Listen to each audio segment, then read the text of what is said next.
Welcome to our channel. Today we how to withdraw using authorized user limits and spending controls, full guide step by step clearly. To withdraw using authorized user limits and spending controls, start by accessing your account settings. Log into your financial institution's online portal. Navigate to the Manage Users or Authorized Users section. Select the user you want to set limits for. Review their current spending controls and authorized limits.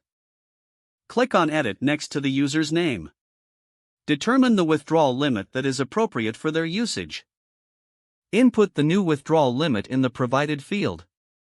Check if your institution allows customizing spending controls for specific categories. If so, establish limits for categories such as groceries, gas, or entertainment. Save the changes to apply the new limits. Next, inform the authorized user of their new spending controls. Encourage them to use these limits wisely and stay within budget. Monitor the account regularly to ensure compliance with the established limits.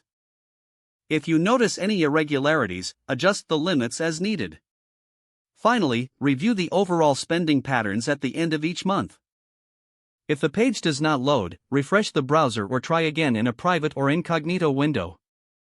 Make sure you are using the correct email address, then retype it carefully to avoid small typos. If your password is not accepted, use the reset option and create a new strong password you can remember. Check your spam folder for verification or security emails, then complete any requested confirmation steps. Enable two-factor authentication if available to improve account security and reduce unauthorized access risk. After signing in, review your profile details so your contact information and settings are accurate and current. If you see an error message, note it down and try again after restarting your device and internet connection. Log out when you finish, especially on shared devices, to keep your account and payment information secure. If the page does not load, refresh the browser or try again in a private or incognito window. Make sure you are using the correct email address, then retype it carefully to avoid small typos. If your password is not accepted, use the reset option and create a new strong password you can remember. Check your spam folder for verification or security emails, then complete any requested content. Don't forget to like this video and subscribe to our channel for more step-by-step tech guides.